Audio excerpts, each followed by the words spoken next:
Hello అండి, welcome to Janvi's kitchen. ఈరోజు మనం ఇంట్లోనే స్ట్రీట్ స్టైల్లో గోబీ 65 ఎలా చేద్దామో చూద్దాము. ముందుగా గోబీ 65కి కావాల్సిన పదార్థాలు: కాలీఫ్లవర్, మైదా పిండి, కార్న్ఫ్లోర్, కారం, జీలకర్ర, వామ, ఉప్పు, అల్లం పేస్ట్, కొత్తిమీర. నేను ఒక 300 to 400 గ్రామ్స్ ఉంటుందండి కాలీఫ్లవర్ తీసుకున్నాను. ఇప్పుడు దీన్ని చిన్న చిన్న ముక్కలుగా కట్ చేసుకుందాము. సో నేను కాలీఫ్లవర్ని ఇలా కట్ చేసుకున్నా, కొంచెం పెద్ద పెద్దగానే కట్ చేసుకోవాలి. ఇప్పుడు దీంట్లో కొద్దిగా ఒక పావు టేబుల్ స్పూన్ అంత పసుపు వేసుకుందాం. అలాగే ఒక పావు టేబుల్ స్పూన్ సాల్ట్ వేసేసి ఒక 5 minutes ఉడికించుకుందామండి. చూడండి, కాలీఫ్లవర్ కుక్ అయిపోయింది. ఇప్పుడు దీన్ని ఒక ప్లేట్లోకి తీసేసుకుందాం మనం.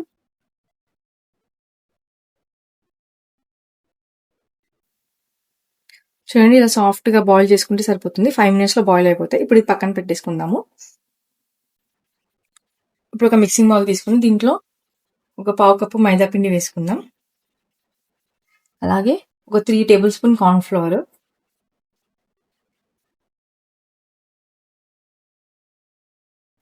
నెక్స్ట్ ఒక 1/2 tablespoon వరకు కారం వేసుకుందాం. ఒక పావు టేబుల్ స్పూన్ జీలకర్ర, ఒక పావు టేబుల్ స్పూన్ వామ, ఒక 1/2 tablespoon సాల్ట్, కొద్దిగా అల్లం పేస్ట్. ఇప్పుడు కొత్తిమీర ఇలా సన్నగా కట్ చేసి పెట్టుకోవాలండి. కొత్తిమీర వేసేసుకుందాం. ఇదంతా వేసేసి కొంచెం కొంచెం వాటర్ వేస్తూ కలుపుకుందామండి. చూడండి, ఈ కన్సిస్టెన్సీలో ఉంటే సరిపోతుంది. ఇప్పుడు నేను కొద్దిగా ఫుడ్ కలర్ వేస్తున్నాను, ఒక 2 drops. ఇది ఆప్షనల్ అండి, మీకు ఇష్టం ఉంటే వేసుకోండి, లేకపోతే లేదు. జస్ట్ కలర్ కోసం అంతే. ఇదంతా బాగా కలిపేసేసుకుందాం. ఇప్పుడు మనం ముందుగా బాయిల్ చేసి పెట్టుకున్న కాలీఫ్లవర్ ఉంది కదా, దీంట్లో వేసేద్దామండి. ఈ పిండి అంతా దీనికి బాగా పట్టేలాగా మిక్స్ చేసుకుందాం. చూడండి, మొత్తం ఇట్లా మ్యారినేట్ చేసేసుకుందాము. ఇప్పుడు స్టవ్ వెలిగించేసుకుని ఒక ప్యాన్ పెట్టుకొని డీప్ ఫ్రైకి సరిపడా ఆయిల్ వేసేసుకుందామండి. ఇది ఎక్కువసేపు నానొద్దండి, తడుపుకున్న వెంటనే వేసేసుకుందాము. నేను ముందుగానే ప్యాన్ అయితే పెట్టేసుకున్నా, ఆయిల్ వేడెక్కింది. ఇప్పుడు ఎలా వేద్దామో చూద్దాం. చూడండి, ఆయిల్ వేడిగా ఉంది. ఆయిల్ వేడిగా ఉన్నప్పుడే వేసేసుకోవాలి, లేకపోతే ఎక్కువ ఆయిల్ పీల్చేస్తుంది.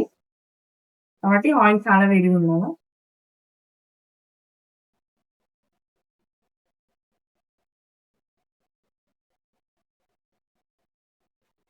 చూడండి, ఇలా వేసేసిన తర్వాత సిమ్లోనే ఫ్రై చేసుకోవాలండి, హై ఫ్లేమ్లో పెట్టకూడదు. ఒక 5 minutesలో ఫ్రై అయిపోతాయి.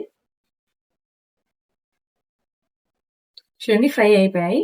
ఇప్పుడు మనం దీంట్లో ఫ్రై అయిపోయిన తర్వాత ఇలా పొడుగా కట్ చేసుకున్న పచ్చిమిర్చి, ఇంకా కరివేపాకు వేసేస్తున్నాం. వేసేసుకుని ఒక 2 నిమిషాలు ఉంచేసేసి తీసేసుకుందామండి. ఇంకా